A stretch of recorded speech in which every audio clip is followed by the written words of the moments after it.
Be under no doubt, this European capital is fast turning into a battlefield. There are troops on street corners and under bridges. Armoured vehicles constantly crisscross the city, bolstering positions, waiting for the enemy. The Ukrainian military are fighting, but they will struggle to hold on. Tanks, APCs and trucks manoeuvre beneath the road arches. They're attempting to shield themselves from attack from the skies, holding on until the Russian infantry and paratroopers attempt to get further into Kyiv by road and on foot. Well, that's the expectation anyway. There's been a huge exodus from the city. Those left behind attempt to thumb lifts, heading west. Others stop passing cars and ask if they're heading their way. More often than not, it's a fruitless hope. The air raid sirens are irregular now. It's scary stuff. With their belongings, they try to hurry off the streets. Most head for the metro stations, trying to get underground. Mums and dads and their little ones, trying to find safety if they can't find a way out. Everyone feels exposed. Everyone feels vulnerable. Well, that's a haunting sound of the air raid sirens. It's pushing people into taking cover. You just heard a crump of an explosion. It's like this all over the city now.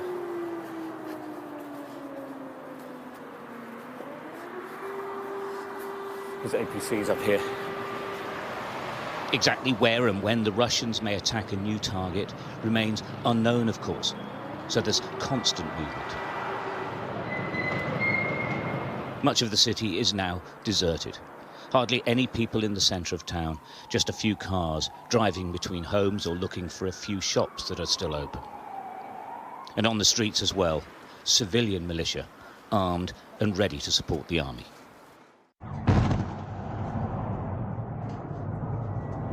Huge explosions woke everyone in Kyiv as the Russian mission continues. Fiery debris falling onto residential buildings below. This is life in Kyiv now. The country's president making exactly that point. Коли бомби падають у Києві, це відбувається. When bombs fall on Kiev, it happens in Europe, not just in Ukraine. When missiles kill our people, it is the death of Europeans.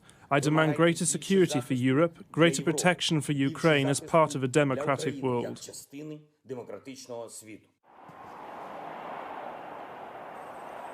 Many of the Ukrainian soldiers are very young and inexperienced. 21-year-old Sergei Petroshenko is the only soldier guarding a footbridge. He has fired 16 rounds in his life. Now he waits for the Russians. His home village has already fallen. There are a Russian base in my village. And from my village they're gonna go here on Kyiv to capture it.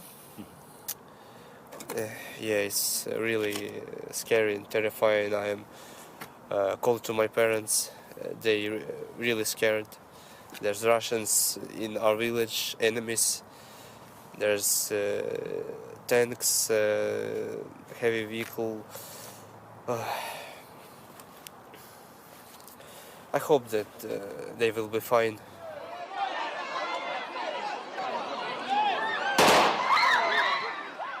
In their thousands, they descended on the central railway station, trying to get seats on any train heading south. Guards firing into the air, trying to maintain order. It rarely works with people already traumatized. It was chaotic and desperate, but that is what it's like here now. The fear of the unknown is what's so difficult for the people. Ukraine is holding its breath, while the world watches on. Stuart Ramsay, Sky News, Kyiv.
теж була набагато більше.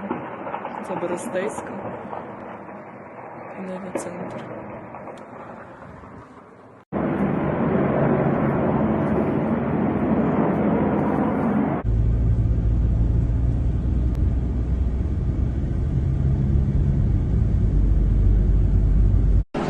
Вже штук 20 пролетіло. Не видно українського. Ви,